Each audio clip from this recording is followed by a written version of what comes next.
"You're nothing without me, Ethan." My father said it loud enough for the entire restaurant to hear. The investors stopped eating. My younger brother smirked. Even the waitress froze beside our table holding a tray of wine glasses. I stared at Dad across the private dining room while he leaned back in his chair like a king talking to a servant. "Everything you have," he added, "came from my name." I almost answered. Almost. But then my phone buzzed under the table, and the message on the screen made my stomach drop. "Transfer complete. Ownership files released." I looked back at my father, at the expensive watch he bragged about, at the company logo behind him, at the empire everyone believed he built alone. And for the first time in 28 years, I realized I finally had proof. Proof that my father didn't just steal my ideas. He stole my entire life. And tonight, he was about to humiliate me one last time before I destroyed everything he'd hidden. People think rich families live like TV shows. Perfect smiles. Perfect homes. Perfect Christmas cards. Truth is, wealthy families just hide their damage better. My family owned one of the fastest growing construction companies in Chicago. Caldwell Urban Development. Luxury high-rises. Commercial towers. $1 million contracts. My father, Richard Caldwell, loved being called a self-made man. He repeated it constantly. At interviews. At parties. At family dinners. Built this company from nothing.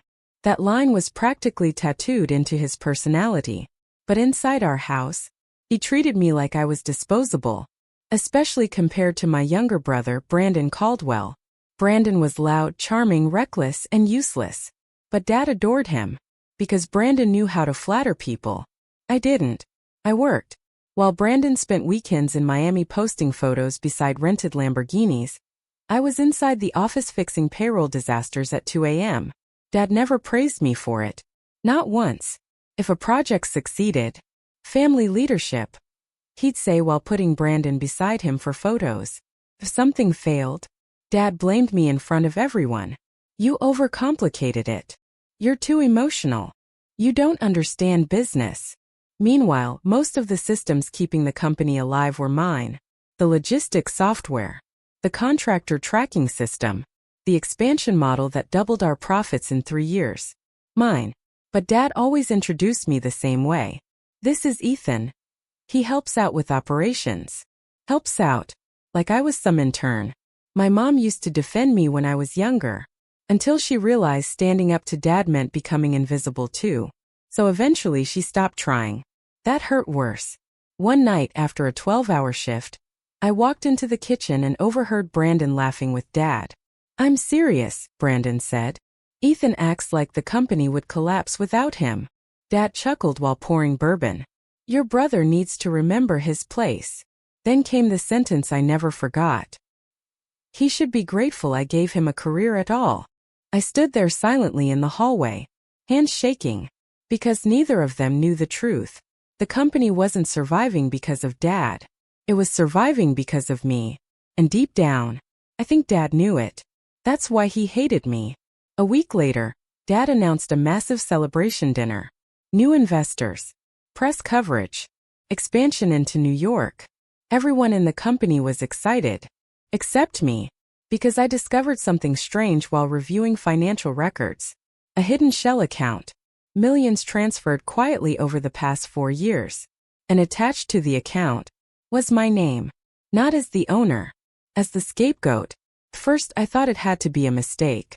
But then I opened another file. And another. My chest tightened.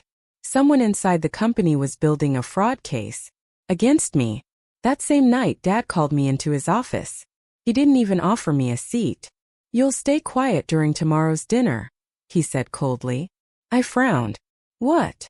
"The investors don't need your attitude ruining the night." "My attitude?" He stepped closer. "You forget who made you." I looked him dead in the eye. And for a second, something nervous flashed across his face. Like he was afraid I knew something. Then he smiled again. Cold. Controlled. Dangerous. "You're nothing without me, Ethan." But as I left his office, I noticed a folder sitting half open on his desk.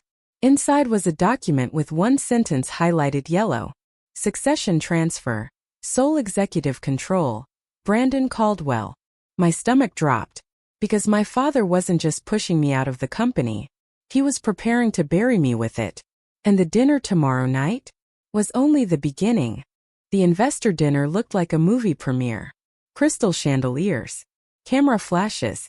Politicians shaking hands beside giant banners with Dad's face printed across them. And Brandon walked around acting like he already owned the company. The moment I entered the ballroom, Dad spotted me.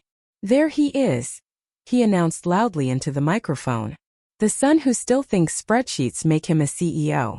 People laughed. I forced a smile. Then Brandon added, "Be nice, Dad. Ethan gets emotional when adults are talking." More laughter.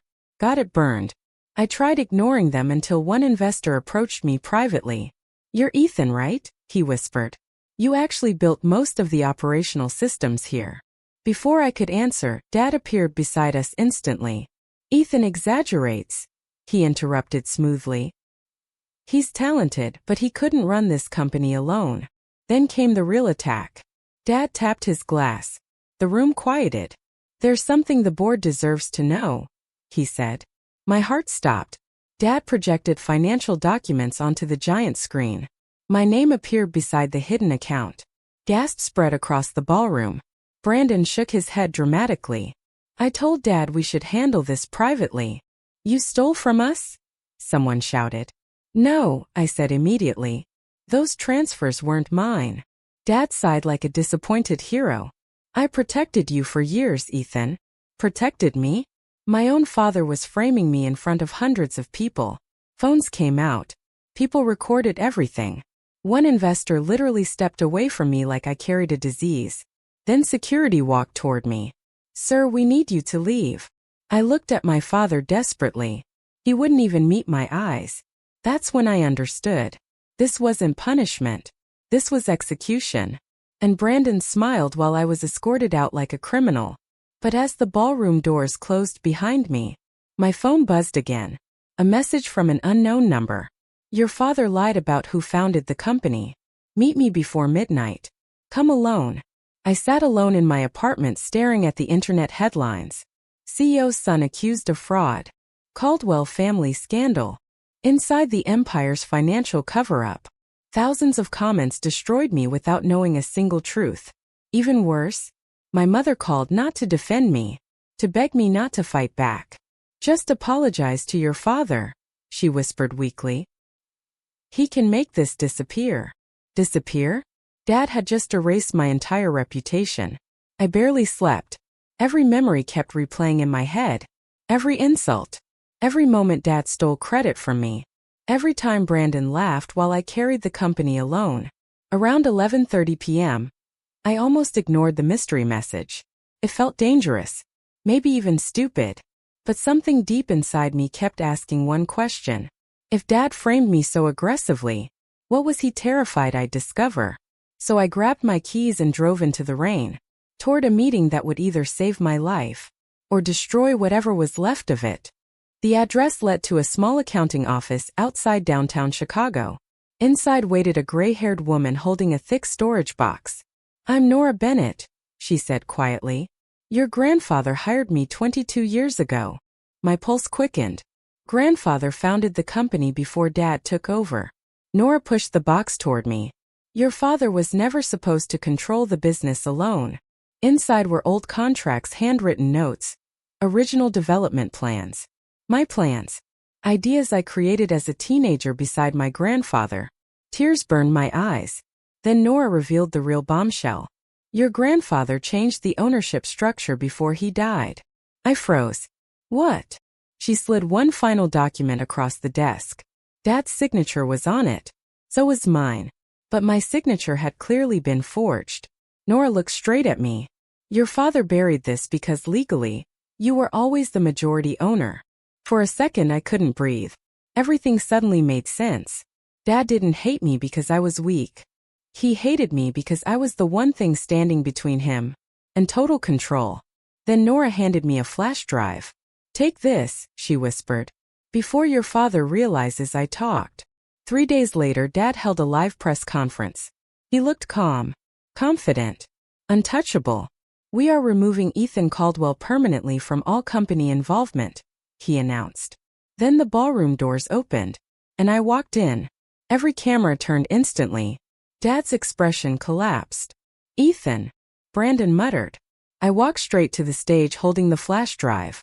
"You forgot one detail," I said into the microphone. "The company was never yours." Silence. Then I connected the drive to the presentation screen. Documents appeared one after another. Forged signatures, hidden transfers, offshore accounts, recorded conversations, even a video of Dad instructing accountants to frame me if things ever got messy. The room exploded. Investors started shouting. Reporters rushed forward. Brandon looked physically sick. And Dad? For the first time in my life, he looked afraid of me. "You ungrateful little," he started. "No," I interrupted calmly. "You made one mistake." I stepped closer. "You taught me how monsters operate." Then came the final reveal. The company lawyer walked onto the stage and handed me official documents confirming majority ownership transfer back to me. Dad wasn't CEO anymore. I was. Security approached him this time, not me. And as they escorted my father out in front of flashing cameras, he turned back desperately. "Ethan, please." I stared at the man who spent my entire life trying to convince me I was nothing. Then I gave him the only answer he deserved. "Turns out, you were nothing without me."